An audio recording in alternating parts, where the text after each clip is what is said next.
Let's do it. What's going on, guys? This is Luminary Grand. Welcome back to the channel. Today we're going to be doing a manga review of My Hero Academia chapter 163.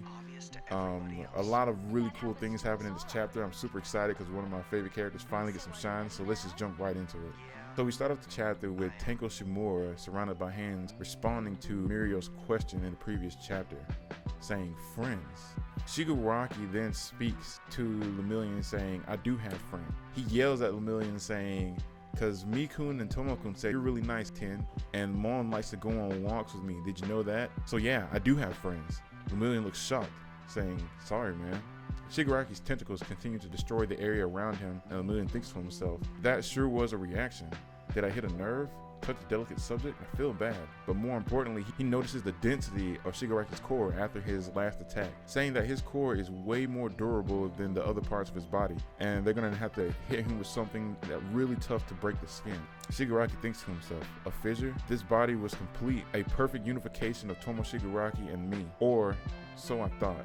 It seems that a component hasn't quite melded, not Tomura, nor All For One, Tenko Shimura. All For One thinks to himself saying, dragging out this fight isn't ideal, and he refocuses his sights on Bakugo and begins walking towards him saying, why should I care about a pesky distraction? Mirio thinks to himself saying, I felt him hesitate back there. Then Mirio thinks back to the initial plan of the Big Three, saying, Hondo and Tamaki, you two will be the opening act, and I'll make my debut and yank Bakugo out of there. Then, since I'm untouchable, I can get in close to his actual body and buy some time. Still, we can't buy time unless there's an attack worth waiting for, and that's why I'm buying time for you, Tamaki. So I think this is really cool, because I'm not really sure what they would expect Tamaki to do, but apparently they're leaning on him because it seems like he has the quirk that can deal the most firepower. Shigaraki then continues walking towards Bakugo, but Best Jeanist prepares himself saying, do your worst. Shigaraki taunts him, saying, don't push yourself, you've already eaten a direct hit, you're barely conscious, right? Nejiri then intervenes, blasting Shigaraki with multiple waves. Shigaraki thinks back to when it was stated that this arena was constructed solely to defeat him.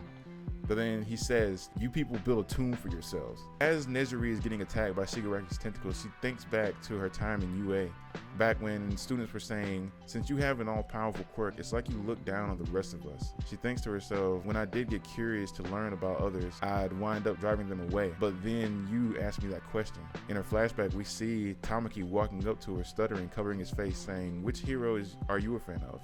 She then flashes back to multiple moments of her time with Tamaki and Mirio, saying, I got to learn so much about you two here, and now I'm all the stronger for it.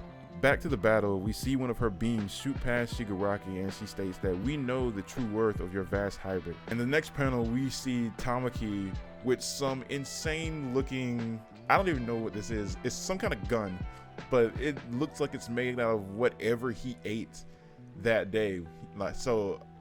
I don't even know what to think about this, but it's like a massive, grotesque looking organic gun that Nejiri has shot her energy into, and apparently he intends to fire at Shigaraki.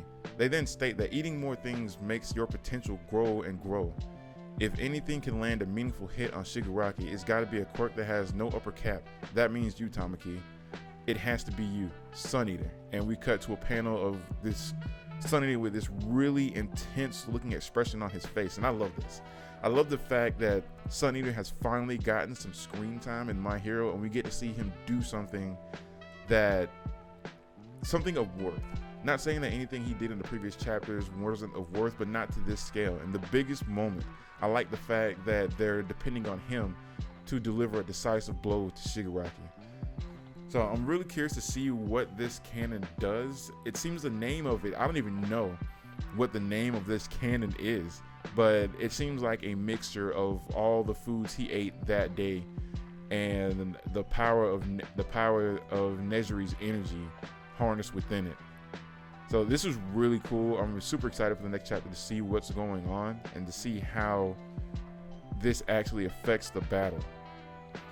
But I'll catch you guys in the next one. This is Luminary Grand signing off. You guys tell me what your thoughts on this chapter are. Are you also excited that Tamaki has finally gotten some screen time and that Tamaki is showing up in the biggest moments? Also, tell me how you feel about the reveal of Tenko Shimura not melding with All For One. So I find this very interesting because Tanko Shimura seems to be the reason that Talk no Jutsu might actually work on Shigaraki. It's not going to work on Shigaraki himself. It's going to work on Tanko Shimura, and this personality seems like it might burst forward and actually become the main personality within Shigaraki. So I'm super excited to see what happens once Deku does come on the scene, because if he can really speak to Tanko Shimura and get him to snap out of All For One's grip, then maybe Shigaraki can be redeemed. Maybe no one else has to die in this aspect, but I'm not really sure. The fact that they were showing some flashbacks in this chapter of Nezuri and the Big Three are making me think that, I don't know, maybe one of them won't make it out, especially because the fact in the previous chapter Tamaki was saying how he wanted them to ask Principal Nezu about giving them a proper graduation. I'm not sure who, but it seems like one of these characters out of the Big Three won't survive, and I really hope that's not the case. I hope that's not a death flag, because I really don't want it to be Tamaki. I really don't want it to be Sonya. And I'm not the biggest Nezuri fan, but I do understand her value, and I can see her being a very important part of the future. Actually, all three of these being a very important part of the future. It can't be Mirio, because Mirio already got his quirk taken like earlier in the earlier chapters, so it can't be him. If it ends up being Mirio and he just ends up dying, that'll be horrible. He just got the short end of the stick and everything. But yeah, you guys just leave me your comments and your thoughts about the chapter, and we'll see what happens in the next one. Luminary Grand signing off. Peace.